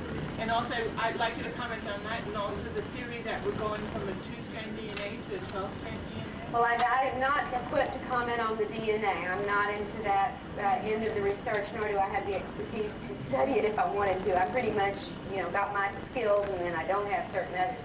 But as far as the Kundalini experience, we do know that sexual energy is very, very often one of the things that they take, and there is a relationship because of the chakra from which the Kundalini is released. It may be one of the reasons some of the sexual activities are perpetrated during encounters, because not only do you get the sexual energy, you also get the fear energy that goes along with it when it's a rape-forced scenario. And it may well be they do feed off of this. We know they feed off of fear emotion, so the first thing to do is get over fear. Fear destabilizes you. Fear paralyzes you. Fear is not a helpful emotion. You may be afraid, but you need to turn it into a more productive emotion. And we try to work on turning it around. The one thing they don't like is anger. Take that fear that's hurting you, turn it around and aim it at them, and you may have a little bit more chance of having that resistance that we're looking for. Yes, ma'am. I just want to comment on what you said about fighting back. I'm reading the book Abductions, and there was a story about a woman who was being taken away and being abducted, and she was very angry, and she was fighting back. She was yelling them about God, and her priest was going to deal with them, and they didn't know how to handle that. Well, that may be what she consciously remembers. That may not be what really happened. All right? That's just what I wanted to always caution you. We report alien controlled information. They let us think a lot of nice things. They let us think certain things work. But I have other cases where people have prayed to Jesus and called on Jesus while this was going on, and the aliens have laughed at them. We had a man, Ted Rice in Masquerade of Angels was to the point where he was devoutly praying. Most of the time he was awake and not at work. He would go to bed with 11 Bibles on his bed, holding a cross, a 2-foot-long wooden cross, and it didn't stop a darn thing. And these are people with real faith, not people who are faking it. I'm trying to get everybody a chance. Yes, sir. Yeah, I want to not discredit, because I enjoyed listening to both you and Barbara. And, thank you for coming, and I believe everything that you have to say. Well, I'm not asking you to believe it, I just right, glad you listen. It's a personal thing or whatever, but I'm hoping tomorrow or somewhere along the lines, because the only abductees I've ever met have been real positive experiences. I'm living with one of them. Right. And I believe, as well as in the United States, I could walk out and somebody will stab me in the back, as well as somebody will come up and give me a hug. Where there are extraterrestrials that will come down and give me a hug, and there will be other ones that will come down. Okay, I would like to, I think that's an excellent comment, and I'd like to respond to it. First off, we don't know that they're extraterrestrials. Let's be clear on that. We don't know where they come from. They could be Earth creatures. We don't know. They could be parallel dimensional creatures. We're assuming extraterrestrial, but we don't know it. There's no way to test it. Secondly, most abductees have both positive and negative feeling experiences. Thirdly, most abductees only remember part of what happens to them and sometimes have no memory at all of events, so that they may only be allowed to remember the things that will give good PR for their particular group. Fourth, there really are good forces at work in this universe. Many of us had experiences that prove there is a positive force trying to help us. But the rule of thumb I think we can use until we have proof otherwise is that yes, good forces may intervene, yes, good forces may prod us in the right direction and give us information, but good forces do not abduct. That is a contradiction in terms. All right? So we are I just wanted to, yes, I've had positive experiences just too. One other comment that popped in my head, and the whole time really that Barbara was talking and that you are. I haven't heard anything that either of you have said that isn't what we are doing, either to ourselves or to animals or anything, it seems weird, or a hypocrisy, not saying that you or I or whatever. Right, you mean the human race. Yeah, the human race as a whole. I mean, we're giving a pretty good, clear picture to somebody looking at it. Oh, these guys must like cutting each other up, and let's we go also down and have a pull great an arm deal of off and see what happens. hypocrisy on the part of the aliens, too, by the way. Let's not forget that. So maybe that we are kin more than we think. On the one hand, they accuse us of destroying our planet, and they're going to have to do something to change it. On the other hand, they turn around and say, you are our creation, we made you what you are, you belong to us. Well, they made us what we are, and they made us destroy our planet? Yeah. I mean, you got to have some logic when you start listening to what they're saying, because they're very contradictory in their communications. And they're here to save our planet. Well, they've been down here working en masse, very furiously, at least since the 40s, probably since the turn of the century, if not hundreds of years before. And they've been promising for the last 15 years that we're all elevating, we're going to this next level, and they're here to make the world a better place. And have you noticed the world getting to be a better place? They're very inept if that is their job. And they seem to be very stupid if they have to do the same kind of experiments that they are claiming are merely experiments over and over and over again. Somebody, I think it was Daryl Sims, estimated that the average IQ based on the performance of at least the ones that come in and do most of the work ranges around 87. And that's on a good day. And by the way, those little gray things that come in and do the work with you may not be extraterrestrial at all. We have evidence from several abductee reports that that is what they're doing with the sperm and ova that they're taking. They're not hybridizing their race. They're not hybridizing our race. They're making their version of the robotic android machine, and that's why those little things look so darn fetal and why they are programmed. They're like dedicated android or robotic computers made out of us.